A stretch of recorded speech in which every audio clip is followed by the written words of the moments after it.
Uh, Thank you so much for coming in the second webinar of Youth Empower Fellowship Program. And thank you so much for your time and for your dedication. May Allah bless you all. So today's topic is how to start the business. और मेरे ख्याल से हमारे director media mister Mohammad वसी चौधरी से बेहतर कोई भी नहीं समझा सकता, since he is also the co-founder of one initiative named Khushbunama. So मैं दावत देता हूँ मिस्टर मोहम्मद वसी चौधरी को वो आए और थोड़ी सी how to start a business पे बात करें. So mister Wasi Chaudhary, I am handing over to you. अस्सलाम वालेकुम mister president, my screen visible है? वालेकुम सलाम, यस विजिबल है. You may proceed. ओके जी. सो देखते हैं आपको सुनते कानों और धड़कते दिलों. अस्सलाम वालेकुम. आज का सेशन स्टार्ट करने से पहले अगर मैं आपसे रिक्वेस्ट करूं कि जरा सी देर के लिए आंखें बंद करें और आप सोचें कि अगर आपका अपना कारोबार हो, आप अपने बॉस खुद हो, आपको कोई कुछ कहने वाला ना हो, आपकी कामयाबी की हर बंदा मिसाल दे, तो आपको कैसा लगेगा? भाई सच पूछो ना तो मुझे तो बहुत अच्छा लगेगा. अब जैसा कि आप लोग जानते हैं, आजकल हर दूसरे बंदा यही कहता है कि यार कुछ अपना बिजनेस स्टार्ट करें, कुछ करें. लेकिन जब उनसे पूछे ना कि भाई क्या करना है, तो उनका जवाब आता है कि यार बस कुछ भी नहीं, अल्लाह बेहतर करेगा. तो याद रखें, अल्लाह भी तब भी बेहतर करते हैं कि जब आप भी बेहतर करने की नीयत रखते हों. ठीक है. जैसे एक चिकन रोल को बनाना हो, अगर मसाले का अंदाजा ना लगाया जाए तो वो रोल खराब हो जाता है ना. इसी तरीके से एग्जाम्पल है बिजनेस की, कि अगर आप बिजनेस के चैलेंजेस वगैरह का अंदाजा स्टार्ट में नहीं लगाते ना, तो आप लोगों को बाद में काफी मुश्किलात फेस करनी पड़ती हैं. ठीक है. सो सबसे पहले हम स्टार्ट करते हैं. सो I am Wasi Chaudhary, serving as director media at Jasmine foundation. I am a business graduate from Comsat University Lahore and also a co-founder of a perfume brand named खुशबूनामा. ये स्टोरी मैं आपको एंड पे बताऊंगा कि मैंने ये ब्रांड क्यों स्टार्ट किया, कैसे स्टार्ट किया. बड़ी इंटरेस्टिंग स्टोरी है. मूविंग फॉरवर्ड, इसके अलावा मैं कंटेंट क्रिएटर हूँ लोकल ब्रांड्स के लिए. उनके लिए प्रमोशनल वीडियोस करता हूँ, उनकी product photography, videography, meta ads और सोशल मीडिया मैनेजमेंट भी करता हूँ. ठीक है. तो हम सबसे पहले स्टार्ट करते हैं जो हमारा आज का टॉपिक है कि how to start a business. मैं कोशिश करूंगा मैं आप लोगों को बहुत आसान अल्फाज में समझाऊं ताकि आप लोगों को अच्छे तरीके से चीज समझ आ सके. आप लोगों को कोई भी ड्यूरिंग प्रेजेंटेशन क्वेश्चन आता है, आप अपने पास नोट कर लें. एंड में मैं कोशिश करूंगा कि मैं आप सबके जवाब दूंगा. जो लोग रह जाएंगे आपने फिक्र नहीं करनी, मैं सिर्फ आपसे एक मैसेज की दूरी पे हूं. अगर आपको कोई कंफ्यूजन होती है इस मीटिंग के बाद भी, तो I am available for you. So सबसे पहले हम इंट्रोडक्शन की अगर बात करें, so starting a business is a journey to transform an idea into reality. अगर अब आप लोग अपनी डेली लाइफ को देखें और उसका मुआयना करें, तो हम रेगुलर बहुत कुछ सोचते हैं, बहुत सी आइडियाज सोचते हैं. खास करके जब वॉशरूम में इंसान जाता है, बिल्कुल रिलैक्स बैठा होता है, उस टाइम बहुत से आइडियाज ज़हन में आ रहे होते हैं. लेकिन जैसे ही बाहर आते हैं, आइडिया गायब. वो आइडिया जिसको हम रियलिटी के अंदर शिफ्ट कर जाएं, वो आइडिया बेसिकली बिजनेस होता है. ठीक है. सो आज हम लोग स्टार्ट करेंगे. मैं सबसे पहले तो आपको बिजनेस की टाइप्स बताऊंगा, ऑनरशिप के हवाले से, कि ऑनरशिप स्ट्रक्चर के हवाले से बिजनेस किस तरीके से होते हैं, उसकी टाइप्स. और सेकेंडली मैं आपको बताऊंगा कि एक्टिविटी बेस्ड बिजनेस की कितनी टाइप्स हैं. So first of all, ownership के हवाले से बिजनेस की मेनली दो टाइप्स हैं जो नॉर्मली हमारी सोसाइटी में यूज होती हैं. Number one is sole proprietorship and second one is partnership. ठीक है. अब सोल प्रोप्राइटरशिप क्या होती है? जैसा कि आप लोगों को नाम से ही आइडिया हो रहा है कि इसमें एक इंडिविजुअल का टोटल बिजनेस होता है. टोटल कॉस्ट, प्रॉफिट, लॉस, तमाम चीजें एक बंदा ऑन कर रहा होता है, तो वो सोल प्रोप्राइटर बिजनेस होता है. ठीक है. सेकेंड जो टाइप है वो है पार्टनरशिप बिजनेस. अब पार्टनरशिप बिजनेस बेसिकली वो बिजनेस होता है कि उसमें आपके साथ पार्टनर इन्वॉल्व हो जाते हैं. अब पार्टनरशिप में कितने पार्टनर इन्वॉल्व हो सकते हैं, ये बात भी मैं आपको बताता चलूं. तो मिनिमम 2 बंदे हों तो एक बिजनेस पार्टनरशिप बिजनेस कहलाता है. लेकिन इसमें एक लिमिट है कि कितने पार्टनर्स होने चाहिए. तो वो मैक्सिमम 20% आपके जो मेंबर्स हैं वो पार्टनरशिप बिजनेस के अंदर एड ऑन हो सकते हैं। हम नेक्स्ट मूव अगर करें तो बिजनेस एक्टिविटीज के हवाले से बिजनेस की बेसिकली 5 टाइप्स हैं, ठीक है। सबसे पहली टाइप आ जाती है प्रोडक्ट बेस्ड बिजनेसेस। अब प्रोडक्ट बेस्ड बिजनेसेस कौन से बिजनेसेस होते हैं कि प्रोडक्ट बेस्ड, जैसे आपको नाम से आइडिया हो रहा है कि आप लोग फिजिकल गुड्स सेल करते हो। टेंजिबल प्रोडक्ट्स वो चीजें होती हैं जिनको आप हाथ लगा सकते हो, छू सकते हो, ठीक है। इसमें आपकी क्लॉथिंग, आपके गैजेट्स, आपके फूड प्रोडक्ट्स, ये तमाम जो चीजें हैं ये आपकी प्रोडक्ट बेस्ड बिजनेस में आ जाते हैं। फॉर एग्जांपल क्लॉथिंग ब्रांड है, सफायर हो गया, जारा हो गया, कोई भी ब्रांड है। फूड में आप आ जाओ, KFC, मैकडोनल्ड्स, ये तमाम चीजें प्रोडक्ट बेस्ड बिजनेसेस में आती हैं। अब जो सेकंड टाइप है वो होती है service based businesses. Service based business कौन से बिजनेस होते हैं कि जो इनटेंजिबल सर्विसेज होती हैं बेसिकली, जिनको आप छू नहीं सकते लेकिन एक्चुअल में आप सर्विस अवेल कर रहे होते हो।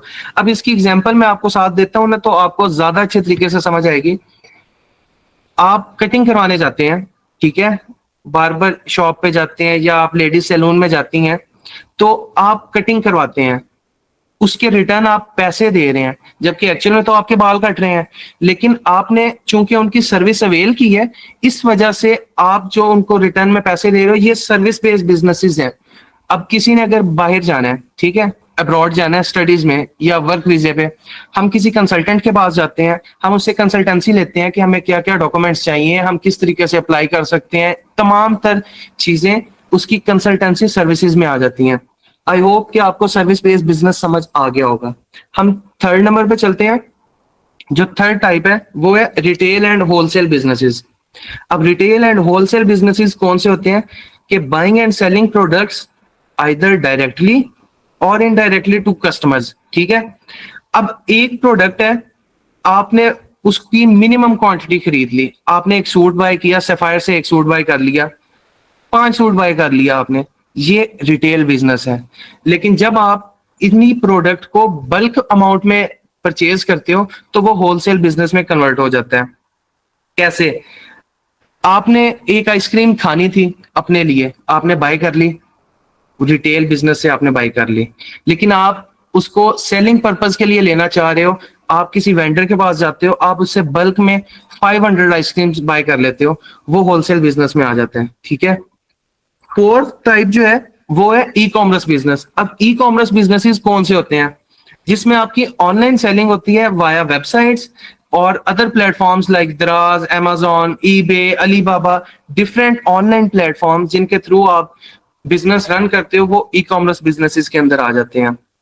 और जो लास्ट टाइप है वो है फ्रेंचाइज बिजनेस। अब फ्रेंचाइज बिजनेस कैसे होते हैं कि ऑलरेडी एक इस्टेब्लिश ब्रांड, उसी का नाम, उसी का प्रोडक्ट आप लेके सेल करते हो अपना मार्जिन रखते हुए, तो वो फ्रेंचाइज बिजनेस में आ जाता है। अब इसकी एग्जांपल है मैकडोनल्ड्स, KFC वगैरह, ये इंटरनेशनल फूड चेन्स हैं, लेकिन आप देखें पाकिस्तान में ऑपरेट कर रही हैं। अब कुछ ब्रांचेस इनकी अपनी हैं, कुछ इन लोगों ने फ्रेंचाइजीज दी हुई हैं। इन पॉलिसीज होती हैं कि आपके पास इतना कैपिटल हो, आपकी अपनी स्पेस हो, ये तमाम जो चीजें आप फुलफिल जब करो तो कोई भी ब्रांड जो है वो अपनी फ्रेंचाइज की आपको दे देता है, ठीक है। अब बिजनेस शुरू करने से पहले थोड़ा सा मैं आपको मजीद बताता चलूं कि कुछ मार्केटिंग के फंडामेंटल्स हैं, ठीक है। ये आप काफी आगे जाके जब बिजनेस स्टडीज करते हैं तो आपको पता चलता है, लेकिन आप बहुत लकी हो कि मैं आपको इस लेवल पे आके बता रहा हूँ कि आप लोगों का फायदा हो जाएगा। अगर आप बिजनेस स्टडी नहीं भी करते तो आप अपना बिजनेस स्टार्ट कर सकते हैं। सो अगर हम बात करें प्रोडक्ट बेस्ड बिजनेस की, ठीक है। अब प्रोडक्ट बेस्ड बिजनेस के अंदर बेसिकली 4 P's आते हैं।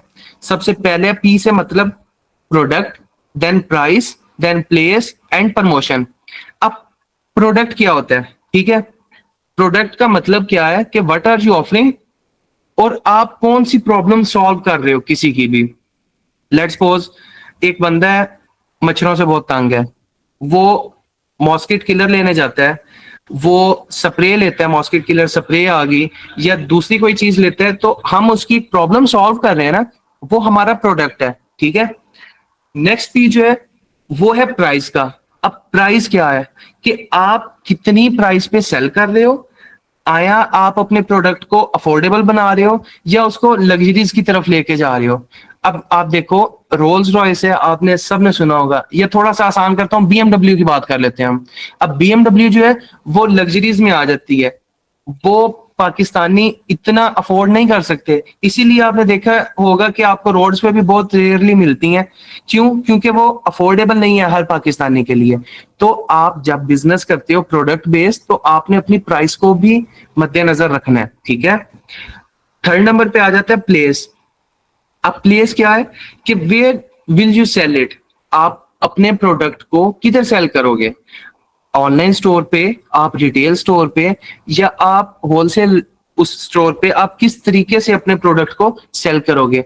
और जो फोर्थ पी है प्रोडक्ट बेस्ड बिजनेसेस में, उसका मतलब है प्रमोशन, ठीक है, कि आप अपने प्रोडक्ट की प्रमोशन किस तरीके से करोगे, आप अपने लोगों को किस तरीके से बताओगे कि आप जो है आपका ये प्रोडक्ट है और आप ये सेल कर रहे हो। या तो आप एड चलाओगे, या आप सोशल मीडिया मार्केटिंग करोगे, या आप इन्फ्लुएंसर मार्केटिंग करोगे, या आप प्रिंट मीडिया की तरफ जाओगे। जिस तरीके से आप लोगों को बताओगे कि ये आपका प्रोडक्ट है और आप इसे सेल कर रहे हैं। ये 4 पीस तो मेनली यूज होते हैं प्रोडक्ट बेस्ड बिजनेस के अंदर, कि जब आपका बिजनेस कोई सॉलिड प्रोडक्ट हो, आपने इन 4 पीस को देखना है, उसके बाद प्लान करना है कि आप बिजनेस किस तरीके से स्टार्ट करोगे और क्या आपका प्रोडक्ट होगा। अगर अब हम बात करते चलें सर्विस बेस्ड बिजनेस की, तो सर्विस बेस्ड बिजनेस में 7 पीस इंक्लूड हो जाते हैं, ठीक है। 4 पीस मैं ऑलरेडी डिस्कस कर चुका हूं। जो नेक्स्ट 3 पीस है, सबसे पहला पी आता है पीपल। अब पीपल में कौन लोग आ जाते हैं? आपकी टीम, आपके कस्टमर सर्विस रिप्रेजेंटेटिव आ गए। अब जैसे मैंने आपको पहले सर्विस बेस्ड बिजनेस में एग्जांपल दी हेयर सैलून की।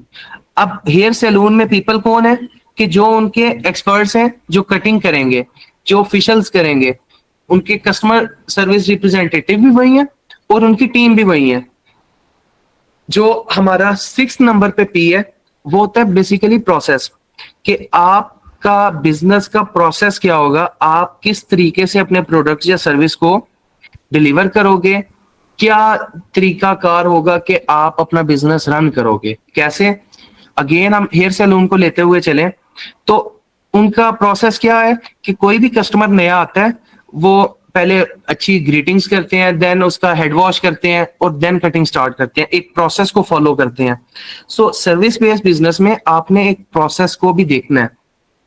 लास्टली आता है 7th पी, फिजिकल एविडेंस, कि आपके बिजनेस का फिजिकल एविडेंस क्या है। अब देखें, आप उस फिजिकल एविडेंस के अंदर आपकी ब्रांडिंग, आपकी पैकेजिंग, आपकी वेबसाइट डिजाइन, आपके कस्टमर रिव्यूज, तमाम चीजें आ जाती हैं। अब अगर इसमें हेयर सैलून की एग्जांपल लेते चलें तो इसमें ब्रांडिंग क्या है कि जो उनका लोगो, उनका स्लोगन, उनका नाम, वो उनकी ब्रांडिंग आ जाती है। लेकिन यहाँ उनकी पैकेजिंग नहीं आएगी, यहाँ उनकी टीम आएगी, जो फिजिकल एविडेंस होगी कि वाकई ही वो कोई सर्विसेज दे रहे हैं। आई होप आपको 4 और 7 पीस दोनों क्लियर हो गए हैं। अब हम मूव करते हैं कि बिजनेस स्टार्ट करने के स्टेप्स कौन कौन से हैं, आप लोग किस तरीके से बिजनेस स्टार्ट कर सकते हैं कि जिसकी वजह से आपको आने वाली जो मुश्किलात हैं उनसे बचा जा सके, ठीक है। तो सबसे पहले आपने क्या करना है कि स्टेप नंबर 1 है आपका कि आइडेंटिफाई एंड बिजनेस आइडिया। अब बिजनेस आइडिया आप किस तरीके से आइडेंटिफाई कर सकते हैं?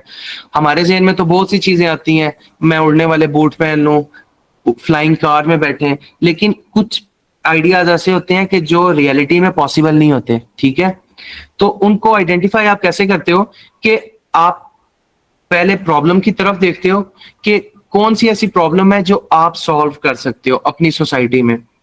फिर आप अपनी स्किल्स को और अपने मार्केट गैप्स को एक्सप्लोर करते हो। अब मार्केट गैप क्या होता है आपको मैं थोड़ा सा क्लियर करता चलूं। मार्केट गैप बेसिकली ये चीज होती है कि आप किसी मार्केट में एंटर हुए किसी प्रोडक्ट लाइन में, लेट्स सपोज हम लोग बात करते हैं मोबाइल फोन्स की, ठीक है। अब सैमसंग ने मार्केट गैप ढूंढना है। सैमसंग कैसे मार्केट गैप ढूंढेगा कि जिसको वो फिल करे और वो कस्टमर सॉल्व हो। अब कस्टमर का सबसे ज्यादा जो प्रेफरेंस है वो बैटरी टाइम होती है। मेरे ख्याल में कैमरे से भी बेहतर वो कहते हैं कि बैटरी हमें अच्छी मिले। सैमसंग ने एनालिसिस किया और उन्हें पता चला कि इस वक्त मार्केट के अंदर कोई भी ब्रांड जो है वो 10 घंटे से ज्यादा बैटरी नहीं दे रहा। 5200 mAh से ज्यादा की बैटरी नहीं दे रहा, मार्केट गैप उन्होंने ढूंढ लिया। अब इस तरीके से वो लोगों की प्रॉब्लम सॉल्व करेंगे कि वो बैटरी हाई कैपेसिटी की बना लेंगे। देन अपने आइडिया को अपने पोटेंशियल कस्टमर के साथ वैलिडेट करने का वो आप बिजनेस आइडिया आइडेंटिफाइंग स्टेप में काउंट करते हैं, ठीक है। हम सेकंड स्टेप पे मूव करते हैं कि मार्केट रिसर्च आप करें, conduct a market research.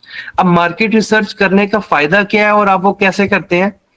Understand, then analyse and then identify. So सबसे पहले तो आपने अंडरस्टैंड करना है कि आपकी टारगेट ऑडियंस क्या है, ठीक है। आप किन लोगों को आप अपना प्रोडक्ट या अपनी सर्विस बेचना चाह रहे हैं। अब अगर आप देखें कि एनर्जी ड्रिंक है, एनर्जी ड्रिंक आप हर पार्क जाकर नहीं सेल करेंगे। उसकी वजह क्या है कि उधर की जो ऑडियंस है वो पानी पीने से भी मजबूर है, उन्हें पानी भी अच्छा नहीं मिल रहा तो वो एनर्जी ड्रिंक नहीं खरीदेंगे। यानी कि आपकी अंडरस्टैंडिंग गलत होगी अपनी ऑडियंस को लेके। देन आपका आता है एनालिसिस। अब आपने अपने कंपेटिटर का एनालिसिस करना है। कैसे? कि आप लेट्स सपोज एक एनर्जी ड्रिंक ही बेच रहे हो, आपके मार्केट कंपेटिटर्स कौन कौन से हैं? फर्ज करें स्टिंग अगर एनर्जी ड्रिंक आप सेल कर रहे हो तो उसके अल्टरनेट आपको बूस्टर मिल जाती है, रेड बुल मिल जाती है, पावर मिल जाती है। उसके अलावा डिफरेंट ब्रांड्स हैं जो एनर्जी ड्रिंक्स दे रहे हैं। तो आपने अपने कंपेटिटर को एनालाइज किया कि वो किस प्राइस रेंज में बेच रहे हैं और कितने कंपेटिटर्स हैं और हम किस तरीके से सरवाइव कर पाएंगे। देन आता है identify market trends, needs and preferences. अब आपको पहले तो मैं नीड्स और वांट्स में फर्क बताता हूं कि नीड्स क्या होती हैं और हमारी वांट्स क्या होती हैं। अब देखो, एक बंदा प्यासा था, उसने कहा कि मैं पानी पीना चाहता हूं, ठीक है। अब सादा पानी अगर वो पी लेता है, मिनरल वाटर, वो उसकी एक बेसिक नीड थी जो पूरी हो गई, उसकी प्यास बुझ गई। लेकिन उसकी वांट क्या बनी? वो कहता है यार मुझे प्यास तो है लेकिन मैं कोल्ड ड्रिंक पीना चाहता हूँ, मैं एनर्जी ड्रिंक पीना चाहता हूँ, मैं दूध सोडा पीना चाहता हूँ, कुछ भी पीना चाहता हूँ। वो उसकी वांट मान गई। बेसिक नीड और वांट में ये फर्क होता है।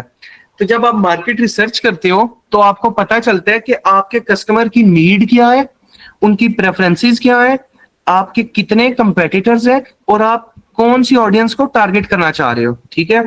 आगे हम मूव करते हैं, क्रिएट अ बिजनेस प्लान। ये स्टार्ट में स्टेप है। अभी आप में से काफियों को शायद ये चीजें समझ ना आए जो मैं ये स्लाइड अभी कवर करने लगा हूं, लेकिन जैसे जैसे आगे वाली स्लाइड्स हैं मैं इस स्लाइड के साथ रिलेट करता जाऊंगा, आपको सारा मैप जो है वो क्लियर होता जाएगा। अब बिजनेस प्लान कैसे आप बनाते हो कि आप एक एग्जीक्यूटिव समरी बनाते हो, एक बिजनेस डिस्क्रिप्शन बनाते हो, मार्केट एनालिसिस करते हो। अब देखो, मार्केट एनालिसिस किया, रिलेट हो गई सेकंड स्लाइड इस वाली स्लाइड के साथ। इसी तरीके से आप मार्केटिंग और सेल्स स्ट्रेटेजीज पे वर्क करते हो, आप ऑपरेशनल प्लान्स देखते हो, फाइनेंशियल प्रोजेक्शंस देखते हो। ये तमाम चीजें आप देखते हो तो आप तब एक बिजनेस प्लान बनाते हो और आप बिजनेस स्टार्ट कर सकते हो, ठीक है। हम चलते हैं फोर्थ स्टेप पे। आपको अब आहिस्ता आहिस्ता चीजें समझ आएंगी। फोर्थ स्टेप पे आप ऐसा करो कि आप एक अपना बिजनेस मॉडल चूज कर लो, ठीक है। फोर्थ पे मैंने ये इसलिए रखा है कि आपको पहले थोड़ी चीजें साथ रिलेट करके समझाता चलूं, देन आपको इस चीज का पता चले। ये कर आप पहले स्टेप में भी सकते हैं, इसमें इशू नहीं है, लेकिन ये तब होगा जब आपको सारी चीजें क्लियर हो जाएंगी। आप अपने बिजनेस मॉडल को चूज कर लो कि आपका बिजनेस प्रोडक्ट बेस है, सर्विस बेस है, सब्सक्रिप्शन या ऑनलाइन स्टोर है। अब प्रोडक्ट बेस्ड बिजनेस मैं आपको बता चुका हूँ, सर्विस बेस्ड भी बता चुका हूँ, ऑनलाइन भी। मोस्टली ये तीन बिजनेसेस ही आजकल पाकिस्तान में चल रहे हैं। तो आप अपना बिजनेस मॉडल सिलेक्ट करें कि आप कौन सा बिजनेस करना चाहते हैं। अब स्टेप नंबर 5 की तरफ अगर हम लोग मूव करें तो स्टेप नंबर 5 बेसिकली है कि रजिस्टर योर बिजनेस, ठीक है। ये स्टेप इतना जरूरी नहीं है स्टार्ट में। अगर आपके फाइनेंसेस आपके थोड़े वीक हैं, आप इसको बाद में भी कर सकते हो स्टार्टअप के बाद। लेकिन मेरा काम है आपको प्रॉपर एक तरीकाकार बताना कि आप किस तरीके से बिजनेस स्टार्ट करो, ठीक है। तो रजिस्ट्रेशन के अंदर आपका नाम आ जाता है कि आप अपने ब्रांड का नाम रखो। अब आपके ब्रांड का जो भी नाम हो वो शॉर्ट हो, इजी टू मेमोराइज हो, इतना ज्यादा लॉन्ग ना हो, नॉट इजी टू कॉपी हो, ठीक है। ये कुछ चीजें होती हैं कि आप देखते हो अपने ब्रांड के नाम को सोचते हुए, फाइनलाइज करते हुए। देन लाइसेंसिंग और परमिट्स आ जाते हैं। आप जो नेसेसरी है, लेट्स सपोज आप फूड का बिजनेस कर रहे हो तो हाँ, फूड के बिजनेस में आपको ये स्टेप स्किप नहीं करना, क्योंकि आपको पंजाब फूड अथॉरिटी से लाइसेंस लेना होगा, तब आप स्टार्ट कर सकते हो। अगर आप फार्मेसी बनाते हो, आपको परमिट लेना पड़ेगा मेडिसिन सेल करने का। आप ये स्टेप नहीं स्किप कर सकते उन बिजनेसेस के अंदर, ठीक है। देन आपने वही अपना लीगल स्ट्रक्चर चूज करना है कि सोल प्रोप्राइटर बिजनेस है आपका या पार्टनरशिप है। ये तमाम रजिस्ट्रेशन के प्रोसेस SECP की वेबसाइट पे होते हैं ऑनलाइन, ठीक है। ये सारा कुछ आप ऑनलाइन भी कर सकते हैं, आप फिजिकल भी कर सकते हैं। अगर इससे रिलेटेड आपको गाइडेंस चाहिए होगी तो एंड पे आप मुझसे क्वेश्चन कर लीजिएगा, मैं आपको मजीद भी डिटेल बता दूंगा। हम नेक्स्ट चलते हैं स्टेप नंबर 6 पे कि स्टेप नंबर 6 क्या है कि आप फाइनेंसेस अरेंज करें। फाइनेंसेस क्यों अरेंज करें? आपने बिजनेस स्टार्ट करना है, तो फाइनेंसेस किस तरीके से आप अरेंज करेंगे कि आप सबसे पहले अपने स्टार्टअप कॉस्ट कैलकुलेट करेंगे। अब स्टार्टअप कॉस्ट के अंदर आपका क्या क्या आ जाता है? लेट्स सपोज आपका प्रोडक्ट बेस्ड बिजनेस है, आपकी पैकेजिंग, आपकी ब्रांडिंग, आपकी स्टिकरिंग, आपका प्रोडक्ट, आपने जो MOQ बाय करना है। MOQ होता है मिनिमम ऑर्डर क्वांटिटी, ठीक है। आपने जो प्रोडक्ट बाय करना है उसकी कॉस्ट आ जाती है, आपकी डिलीवरी चार्जेस, तमाम चीजें कैलकुलेट करनी है आपने कि आपको स्टार्टअप कितना कॉस्ट कर रहा है, ठीक है। एक रफ सा कैलकुलेट आपने किया, आपको पता चला कि 1 लाख रुपया आपको चाहिए ये बिजनेस स्टार्ट करने के लिए। सेकेंड स्टेप क्या होगा कि या तो आप सेल्फ फंडिंग करोगे या फैमिली और फ्रेंड से हेल्प मांगोगे कि यार अभी वक्ती तौर पे दे दो, मैं बाद में रिटर्न कर दूंगा। एक्चुअल में ऐसा होता नहीं है, लेकिन शायद आपके फैमिली एंड फ्रेंड्स अच्छे हो तो यस आप कर सकते हो। या आप कोई इन्वेस्टर ढूंढते हो कि या तो मेरे साथ पार्टनरशिप पे आ जाए या आप मुझे इन्वेस्ट कर दें, इन रिटर्न मैं आपको इसके ऊपर इतने % इंटरेस्ट दे दूंगा, या वट आप बैंक से हेल्प ले सकते हैं, ठीक है। थर्ड स्टेप है आपका कि open a business bank account, ठीक है। अब बैंक अकाउंट बनाने का फायदा क्या है? उससे आपकी जो कॉस्ट है ना वो डिस्टर्ब नहीं होगी। आपने जो फाइनलाइज करके अमाउंट बैंक अकाउंट में डाल दी, लेट्स सपोज 1 लाख रुपया आपको चाहिए था, आपने लाख रख लिया। अब आपको क्लियरली पता है कि आपने इस लाख में से ही खर्चा करना है और इस लाख में को ही डबल करना है आपने जब आपका बिजनेस रनिंग में हो जाएगा, तो आपकी कैलकुलेशन बहुत आसान हो जाती है। हम नेक्स्ट स्टेप की तरफ चलते हैं कि बिल्ड योर ब्रांड।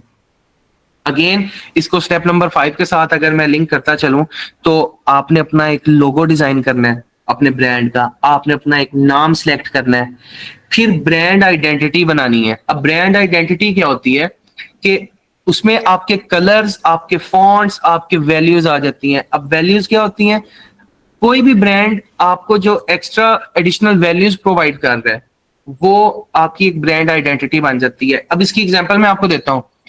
कोई भी एक बंदा दूर से ऑरेंज कलर का मिठाई का डिब्बा लेके आ रहा है, आपको पता है ये गोरमे की मिठाई है। क्यों? क्योंकि उनका ऑरेंज कलर उनकी ब्रांड आइडेंटिटी बन चुका हुआ है, ठीक है। किसी भी पर्स के ऊपर, शूज के ऊपर, बैग के ऊपर LV लिखा हुआ है, स्टाइलिश लिखा हुआ है, आपको पता है ये लुई विटॉन है। क्यों? क्योंकि LV उसकी ब्रांड आइडेंटिटी है, उनका लोगो है। इसी तरीके से वैल्यूज, अब कौन से ब्रांड जो है वैल्यूज देते हैं। अब आप सब लोगों को चीजेस का पता होगा, बेशक वो आपको रिफिल्स का चार्ज करते हैं, लेकिन एक्चुअल में उनकी ब्रांड आइडेंटिटी ये बन चुकी हुई है कि जिसने भी रिफिल ज्यादा पीनी है, बोतल पीनी है, चीजियस चले जाओ, ठीक है। ये ब्रांड आइडेंटिटी होती है। इसी तरीके से आपको अपने ब्रांड की एक आइडेंटिटी बनानी है। आप या तो कलर्स ऐसे यूज करो या फॉन्ट्स या वैल्यूज। थर्ड स्टेप है इसका कि अपनी ऑनलाइन प्रेजेंस स्ट्रॉन्ग कर लो, ठीक है, कि आप सोशल मीडिया, वेबसाइट, आप अपनी उसको स्ट्रॉन्ग कर लो। नेक्स्ट स्टेप पे हम चलते हैं कि डेवलप अ प्रोडक्ट और सर्विस।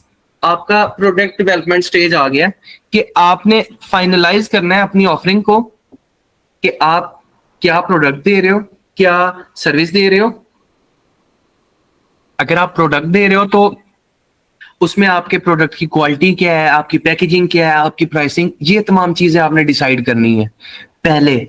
उसकी वजह क्या है कि जब आप प्रोडक्ट ले आओ, आप सेलिंग के बाद प्रॉफिट नहीं कैलकुलेट कर सकते, और उस टाइम वो प्रॉफिट नहीं होता, उस टाइम वो एक अजीब सा हलवा बन जाता है, आपको खुद नहीं समझ आएगी। और ये बहुत बड़ी गलती होती है उन नौजवानों की जो ब्रांड स्टार्ट तो कर लेते हैं लेकिन इन चीजों को नहीं करते। स्टेप नंबर 9 है कि लॉन्च एंड मार्केट, ठीक है। अब लॉन्चिंग आप किस तरीके से करते हैं अपने ब्रांड की? यहां आप समझ लें कि आपका ब्रांड बन गया, आप सॉफ्ट लॉन्चिंग करते हैं। अब सॉफ्ट लॉन्चिंग क्या होती है कि आप जो है ना ग्रैंड लॉन्चिंग नहीं करते, आप अपने फैमिली फ्रेंड्स को बुला लिया, आपने आसपास के लोगों के लिए सॉफ्ट लॉन्चिंग कर ली कि हम फ्री टेस्टर्स दे रहे हैं। फास्ट फूड शॉप आपने बनाई, आपने जिंगर बर्गर थे, जिंगर पीसीस थे, आपने वो फ्री डिस्ट्रीब्यूशन शुरू कर दी सॉफ्ट लॉन्च पे कि यार आओ चेक करो, देखो कैसा हमारा टेस्ट है, हमें फीडबैक दो। थर्ड स्टेप अगर आप देखते चलें तो कलेक्ट फीडबैक एंड एडजस्टमेंट। ये मैंने पॉइंट इसलिए रखे है कि आप कस्टमर का फीडबैक लो, आपको कस्टमर बताए कि नहीं सर मुझे जिंगर पीस जो है वो ज्यादा क्रिस्पी नहीं लगा, ये मुझे अंडर कुक लगा है, ये मुझे ओवर कुक लगा है। आप फीडबैक लो, देन अपने प्रोडक्ट को उस तरीके से एडजस्ट करो। आपका डिजिटल मार्केटिंग यूज करो। अब डिजिटल मार्केटिंग आप कैसे कर सकते हो? आप सबके फोन में आजकल टिकटॉक है, हर वक्त कोई स्क्रोलिंग करते हो आप। अगर आप टिकटॉक को अपनी मार्केटिंग के लिए यूज करो तो इससे अच्छा, सस्ता और वेरी फास्ट मार्केटिंग प्लेटफॉर्म है ही नहीं। क्यों?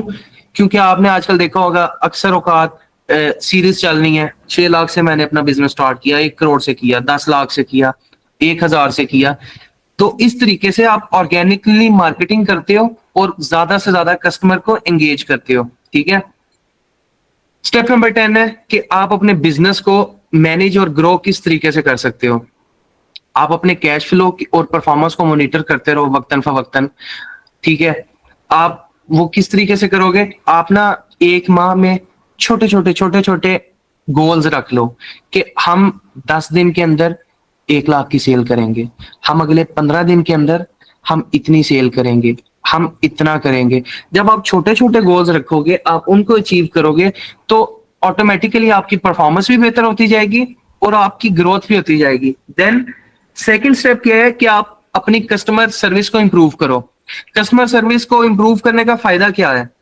कस्टमर सर्विस को इंप्रूव करने का फायदा ये है कि आप लोग जो है, आपका जो मेन कस्टमर ही जब खुश नहीं होगा आपसे तो आप प्रोडक्ट किसको सेल करोगे? आप जानते हैं अगर आपका एक कस्टमर आपसे सेटिस्फाई हो जाए ना तो वो आगे 10 कस्टमर ले आएगा। लेकिन अगर एक कस्टमर आपका खराब होता है ना तो आपका 100 कस्टमर खराब होगा। उसकी वजह क्या है? Word of mouth. किसी ने कहा जी KFC है या लेट्स सपोज ABC ब्रांड है उनका, यार उनका फास्ट फूड फारिग है। अब मैंने खाया नहीं भी होगा ना, मैंने दूसरे बंदे की बात पे यकीन कर रखा है और नहीं यार उधर का फारिग है नहीं खाना, ये बैड इंप्रेशन है। अपनी कस्टमर सर्विस बेहतर करो। लास्ट पे आता है इनोवेशन लेके आओ अपने ब्रांड के अंदर, अपने ब्रांड को एक्सपेंड करो कस्टमर्स की नीड्स की बेस पे। अब फास्ट फूड को ही लेते चले, आप लोग चिकन में डील कर रहे थे, आपके कस्टमर की नीड थी कि यार नहीं आप लोग ना बीफ भी लेके आए, हमें बीफ भी खाना है। 2-3 बार कस्टमर्स ने पूछा कि बीफ बर्गर नहीं है आपके पास, बीफ स्मैश नहीं है, आपने कहा नहीं है। अब इससे क्या हुआ कि आप इनोवेशन भी ले आए, आपके कस्टमर की नीड भी पूरी होगी। और कोई भी बिजनेस आप करते हैं, एक चीज अपने जहन में बिठा ले कि कम से कम 1 माह बाद या 3 माह बाद आप नई से नई चीज इंट्रोड्यूस करते रहे अपने बिजनेस के अंदर। चाहे वो फास्ट फूड का बिजनेस हो, चाहे वो देसी कुजीन्स का बिजनेस हो, चाहे वो किसी भी प्रोडक्ट का बिजनेस हो। ठीक है। अब कुछ टिप्स हैं, आपका बिजनेस बन गया। अब मैं आपको कुछ टिप्स देता हूँ। वो टिप्स क्या है कि सबसे पहले तो एक मेंटोर जो है आप उसको ढूंढें, उससे आप एडवाइस लें कि आप डिफरेंट एंटरप्रेन्योर्स के साथ कनेक्ट करें। क्यों करें? आप उनकी जर्नी सुनेंगे, आप उनकी चैलेंजेस देखेंगे तो आप उसमें से कुछ ना कुछ ऐसा निकाल लेंगे कि जो आप फेस कर रहे हैं वो आपकी हेल्प हो जाएगी अपने बिजनेस को मजीद इंप्रूव करने के लिए। आप रेगुलरली बेसिस पे फीडबैक लें, गाइडेंस लें। ठीक है। अगेन वही बात हो रही है। टिप नंबर 2 क्या है कि आप बेसिक बिजनेस स्किल्स सीखना शुरू कर दें अभी से। उसका फायदा क्या है? आप शॉर्ट कोर्सेज कर लें, मार्केटिंग के, फाइनेंस मैनेजमेंट के कर लें, आप डिजाइनिंग सीख लें, आप शॉपिफाई स्टोर पे वर्किंग स्टार्ट करना सीख लें। उसका फायदा क्या होगा कि जो पैसा आप किसी थर्ड पर्सन को दे रहे हो आपके बिजनेस को वो करने के लिए, वो चीजें आपको जब खुद आती होंगी आपका पैसा बचेगा। ठीक है। बिजनेस हमेशा होता है स्ट्रेटेजीज के साथ। ठीक है। पानी की तरह पैसे बहाने को बिजनेस नहीं कहते। एक बिजनेसमैन जो है वो अपना पैसा बचाना, सही जगह पे लगाना और उस पैसे को डबल करना जानता है। सेकंड स्टेप है इसमें कि आपकी जो सेकंड टिप बेसिकली कि अपनी कम्युनिकेशन और निगोशिएशन स्किल्स को इंप्रूव करो। अब निगोशिएशन स्किल्स क्या होती है, जिसको हम बार्गेनिंग या समझौता कहते हैं, कि आप कितना नीचे अपने वेंडर को, अपने कस्टमर को ला रहे हो। अब देखो, अगर आपका कस्टमर है ना, आपका कोई प्रोडक्ट बेस्ड बिजनेस है, लेट्स सपोज आपका कपड़े का काम है, ठीक है, अगर आपकी निगोशिएशन और कम्युनिकेशन स्किल अच्छी नहीं है ना, आप कभी भी एक अच्छे बिजनेसमैन नहीं बन सकते। तो वजह क्या है, एक कस्टमर आया, आपका एक सूट था, आपने उसकी प्राइस रखी 2000, ठीक है, एक्चुअल में वो आपको सूट जो कॉस्ट कर रहा था वो कर रहा था 1600 का, आपने 400 अपने एक्सपेंसेस मार्जिन सब कुछ डाल के 2000 में आप सेल कर रहे हैं। एक कस्टमर आता है, कस्टमर कहता है कि नहीं भाई मैंने तो 1100 का ही लेना है, आप क्या करोगे, आप उसको काइल करोगे। अब आप एग्जैक्ट सेम अमाउंट पे भी नहीं उसे बेच सकते कि यार नहीं बाजी ये 1600 का आया, आप इतने में ले लें। उसका फायदा क्या है आपको, फिर आप बिजनेस क्या कर रहे हैं। आपकी जितनी कम्युनिकेशन और नेगोशिएशन स्किल बेहतर होगी, आप उतना अच्छा जो है डील करोगे अपने कस्टमर को। टिप नंबर 3 क्या है कि अपनी इनकम्स, अपने एक्सपेंसेस और अपनी इन्वेंट्री की ना रिकॉर्ड रखना स्टार्ट कर दो स्टार्ट में। उसका फायदा क्या है कि आपका कोई भी अगर बिजनेस है ना, अब देखो उसमें आप एक लाइन सेट कर लो कि ये मेरी सेफ्टी स्टॉक्स हैं, जब मैं यहां पहुंचूंगा तो मैंने फौरन से आउटसोर्सिंग करनी है और दोबारा से अपनी इन्वेंट्री को बढ़ा लेना है। अब सेफ्टी स्टॉक क्या होता है, आपके पास 100 बर्गर थे, आपने 30 बर्गर का जो मिक्सचर मटेरियल था ना, आपने वो रख लिया कि यार जब ये 30 बर्गर तक पहुंचेगी ना बात, हम लोग तब नया मिक्सचर तैयार करेंगे, क्योंकि गर्मी बहुत है, खराब हो जाएगा। तो वो जो 30 बर्गर्स का मिक्सचर आपने रखा हुआ ना बैकअप पे, वो आपका सेफ्टी स्टॉक होता है। सेकंड टिप क्या है कि आप अपनी परफॉर्मेंस वगैरह को स्प्रेडशीट्स के थ्रू ट्रैक करें। उसका फायदा क्या, आपने इन्वेंट्री के लिए शीट बना ली गूगल डॉक्स पे, उसके अलावा परफॉर्मेंस के लिए आपने शीट बना ली एक्सेल के ऊपर, आपने बाकी चीजें जो है उसको डिजिटलाइज किया, तो वो आपके लिए कैलकुलेशन करना बहुत आसान हो जाएगी। अब कुछ टूल्स और रिसोर्सेज हैं जो आपका फायदा कर सकते हैं। सबसे पहले तो कैनवा आ जाता है, आप ब्रांडिंग और पोस्ट के लिए कैनवा यूज कर सकते हैं, बेसिक सा कोर्स है। और सबसे अच्छी बात यह है कि यास्मीन फाउंडेशन कैनवा की क्लासेस भी दे रही है, ठीक है, आप लोग इनरोल हो जाएं। अगर तो आप लोग हुए हैं इनरोल तो बहुत अच्छी बात है, अगर नहीं हुए तो आप लोग इनरोल हो जाएं, इंशाल्लाह आपको बहुत फायदा होगा।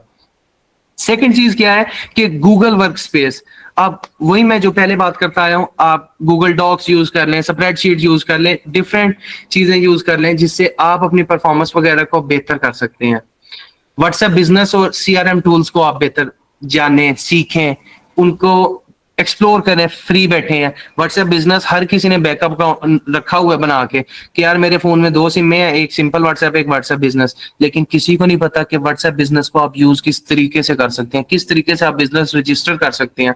इसी तरीके से सीआरएम टूल्स हैं, कस्टमर रिलेशनशिप मैनेजमेंट टूल्स ना, तो आप इनके कोर्सेज देख सकते हैं और इंशाल्लाह इन फ्यूचर हम लोग फाउंडेशन में ही ये भी सिखाएंगे। आप शॉपिफाई, दराज, फेसबुक शॉप ये चीजें सीख सकते हैं ई कॉमर्स के लिए। इसका फायदा ये होगा कि आपको कोई बंदा नहीं रखना पड़ेगा, आपको कुछ एक्स्ट्रा पे नहीं करना पड़ेगा, ठीक है।